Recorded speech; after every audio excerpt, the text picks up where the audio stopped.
My pleasure. Thank you for having me. Thank you.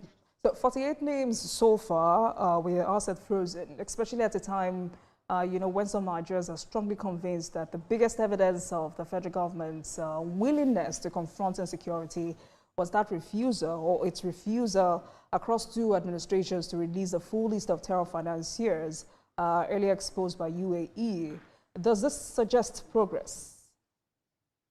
Yes, it does. Even though there is a lot of, I wanted to say misinformation, but it's actually more than misinformation. There is an absence of strategic communication On whose by part? by the part of the government. And the reason I say this is this process that involves the current names is not a new process.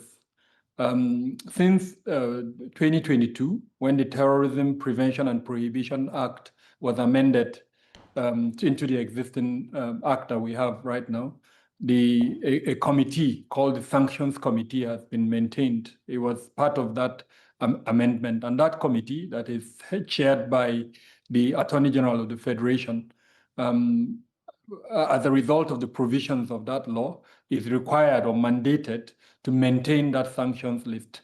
Now, the sanctions list consists of names that have been adjudged based on the conclusion of the procedures of that committee as having financed terrorism in Nigeria, but also other terrorism financiers submitted to it by the AU, by the UN, are also maintained. So even before this 40, we had about 128 names that were on that sanctions list. So the fact that this was not properly communicated and there was really no awareness and publicity, I think is what led us to where we are. Unfortunately, over time, there has been a lot of misinformation and sometimes even disinformation regarding the concept of terror financing, but it's a well-documented process in our law. Like I said, it's part of the Terrorism Prevention and Prohibition Act. And perhaps in the course of our conversation, we can explore aspects of that law and what it means, for us in terms of implementation of the law. So what exactly is wrong with Nigeria's concept of terrorism financier or financing in Nigeria? And I'm also asking because, this conversation about this being a pattern of incomplete follow-through has begun. For some Nigerians, this is one step in a longer process. But if I'm to have your overall assessment, what impact could this have on our fight against terrorism?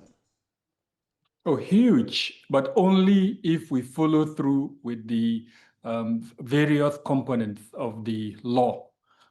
This is just the beginning. What is actually required is for designated business and professions, I think they're called DFNBs, to now use the names, the sanctions list, to screen for various purposes. So as an example, they are employing staff. They are supposed to screen that list to make sure the people that they're employing are not associated in any way with the individuals or the companies on that sanctions list.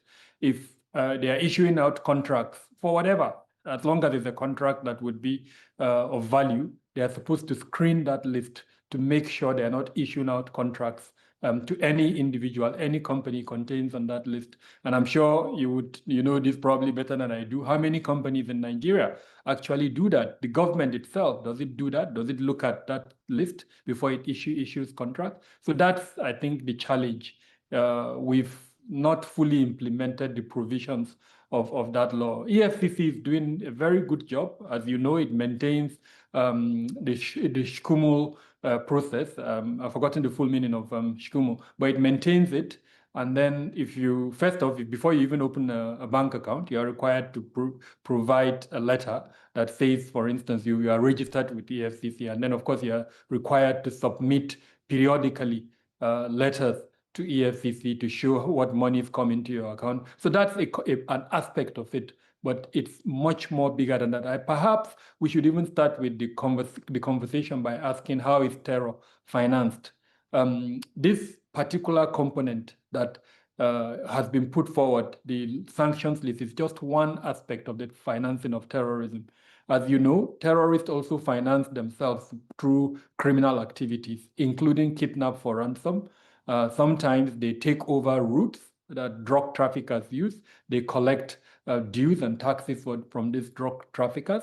In security challenged locations such as the Northeast, they take over routes or markets where farmers or fishermen go to. They collect dues and taxes from these farmers. In other locations such as the Northwest, they collect, it could be livestock. They sell those livestock. So there are various ways through which terrorists make money and to finance their operation. We should also consider the role of the shadow economy, the informal economy that is largely cash driven. And as at today, I think about 60% of the Nigerian economy is in that sector. So terrorists also take advantage of that. The fact that the formal banking system does not even have a control of the movement of money within that informal economy. So money laundering and other components of that is. So we need to look at terror financing from that broad view. This aspect, the sanctions list, is just one component of the very vast aspect of terror financing.